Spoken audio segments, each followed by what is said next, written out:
तो hey guys, स्वागत है I am the blade master series के एक और न्यू इंटरेस्टिंग सी पार्ट में। पर उससे पहले मैं आप लोगों को बता देता हूँ कि मार्शल यूनिवर्स का सीजन 6 और 7 बहुत ही जल्द रिलीज होने वाला है और इसलिए आप लोग बिल्कुल तैयार रहना। तो जैसा कि पिछले एपिसोड में हम लोगों ने देखा था कि यूरेन को पकड़ने के लिए यहाँ पर कमांडर आ चुका था, जो कि बहुत सारे लोगों को भी अपने साथ लाया था। लेकिन कमांडर यहाँ पर यूरेन को अच्छे से ले जाने की बात करता है और उससे बात करके सारी चीजों को सेटल करने की कोशिश करता है, पर यूरेन इससे तैयार नहीं था और इसीलिए चेंगफेंग पवेलियन के लोग उसे जबरदस्ती ले जाने के लिए रेडी हो गया था। और फिर दूसरे सीन में हम लोग कमांडर ची को देख पाते हैं, जिसके पास की साउ से कहने लगता है कि मुझे नहीं लगता है कि कमांडर जेंग उसे पकड़ कर ले पाएगा, क्योंकि वो बहुत ही ज्यादा नेक दिल है और कहीं ऐसा ना हो कि वो उसे भागने में मदद भी कर दे। जहां पर कमांडर ची उससे कहने लगता है कि ऐसा अगर हो भी जाए तो फिर मैंने उसके ऊपर बहुत ही बड़ा सा इनाम भी लगाया है और इसलिए मुझे नहीं लगता कि वो मेरे हाथ से बच पाएगा। और फिर दूसरे सीन में हम लोग साव को देख पाते हैं, जो कि यहाँ पर बहुत सारे खाना और ड्रिंक्स को कर रहा होता है और यहाँ पर दो लड़कियां होता है, जिसमें से कि एक लड़की की नाम होता है सिस्टर जाओ, जो कि यहाँ पर सियाओ से कहने लगता है कि यंग मास्टर, क्या आपने इस बारे में सुना?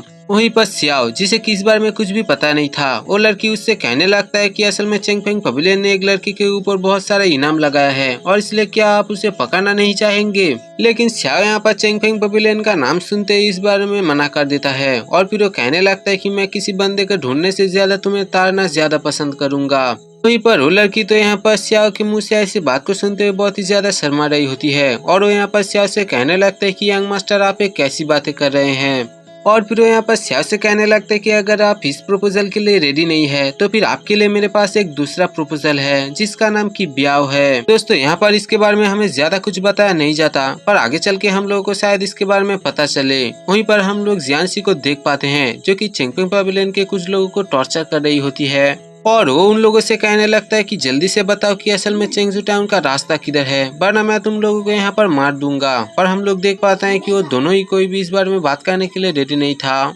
और इस चीज को देख के तो जियांसी भी यहाँ पर काफी ज्यादा शौक होता है। पर तभी वो देख पाता है कि यहाँ पर चेंगफेंग पवेलियन के बहुत सारे लोग आ जाता है, जो कि यहाँ पर जियांसी को चारों तरह से घेर लिया था और फिर वो सब कहने लगता है कि लड़की तुम आखिरकार चेंगजू टाउन में जाकर क्या ही कर लोगे, आखिरकार तुम हमारे साथ क्यों नहीं रह जाते और आज रात हम लोग बहुत ही ज्यादा मजे करेंगे। लेकिन जियांसी को यहाँ पर बहुत ही ज्यादा गुस्सा आ जाता है और फिर वो अपने शॉट को निकालता है और फिर फ्लैश के स्पीड से जाके उस बंदे का गला काट देता है और इस चीज को देख के तो यहाँ पर सब लोगों का हवा ही निकल चुका था और फिर वो यहाँ पर गुस्सा भी हो जाता है, क्योंकि उसका सीनियर का यहाँ पर मौत हो चुका था और इसीलिए लोग यहाँ पर जियांसी के ऊपर अटैक करने के लिए आ रहा था। पर जियांसी अपने माइंड से ही एक बंदे का काम तमाम कर देता है और फिर वो यहाँ पर अपने लोटस पावर का यूज करता है, जिसका कि यूज करते हुए उसने यहाँ पर बहुत सारे बंदों को घायल कर दिया था और फिर वो यहाँ पर अपने घोड़े को बुला लेता है और फिर उसे चढ़ते हुए यहाँ से भाग जाता है। और फिर दूसरे सीन में हम लोग यानरेन को देख पाते हैं, जो कि अभी तक भी उस चेंगफेंग पवेलियन के लोगों से फाइट कर रहा होता है, वो भी एक आलू प्याज काटने वाले शॉट से।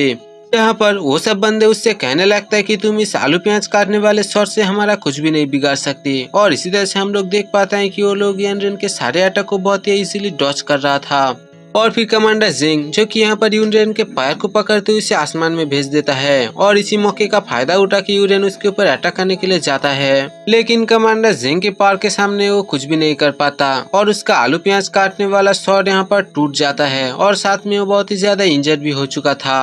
वहीं पर एक बंदा कहने लगता है कि तुम्हें क्या लगा तुम इस आलू प्याज काटने वाले शॉट से हम लोगों को हरा पाओगे? तुम तो एक मामूली सी वुड कटर हो और क्या तुम्हें ऐसा लगता है कि तुम एक महान ब्लेड मास्टर हो? और फिर कमांडर जेंग ने भी यहाँ पर अपने आदमियों को उसे पकड़ने के लिए भेज दिया था, जहाँ पर यूरेन तो अपनी पूरी कोशिश कर रहा था उन लोगों से बचने के लिए और उन लोगों के सारे अटैक को डॉच करने की कोशिश भी कर रहा था। लेकिन यूरेन, जो कि यहाँ पर बिल्कुल वेपनलेस हो चुका था और इसीलिए वो यहाँ पर सब लोगों से मार खा रहा था, जहाँ पर एक बंदा था उसे गले से पकड़ते हुए उसे फेंक देता है और वो सीधा उस किंग ही शॉट के सामने जाके गिरता है। और फिर यूरेन, जो कि अपने मास्टर से कहने लगता है कि मास्टर आप मुझे माफ कर देना, क्योंकि आपने कभी भी इस किंग ही शॉट को यूज नहीं किया, बल्कि मैं आज इसका यूज करने वाला हूँ, जो कि आपने करने के लिए मुझे मना किया था। और फिर ये कहते उसने यहाँ पर किंग ही शॉट को बाहर निकल लिया था, जो कि बाहर आते ही अपना जलवा दिखाना शुरू कर देता है और उसमें से एक रेड कलर का ऑरा यहाँ पर यूरेन के बॉडी में जा रहा था और फिर यूरेन का पावर यहाँ पर बहुत ही ज्यादा बढ़ चुका था और फिर वो यहाँ पर किंग ही शॉट ब्लेड टेक्निक के फर्स्ट स्टेज को ओपन कर लेता है, जिस वजह से हम लोग देख पाते हैं कि उसका पावर काफी ज्यादा बढ़ चुका था।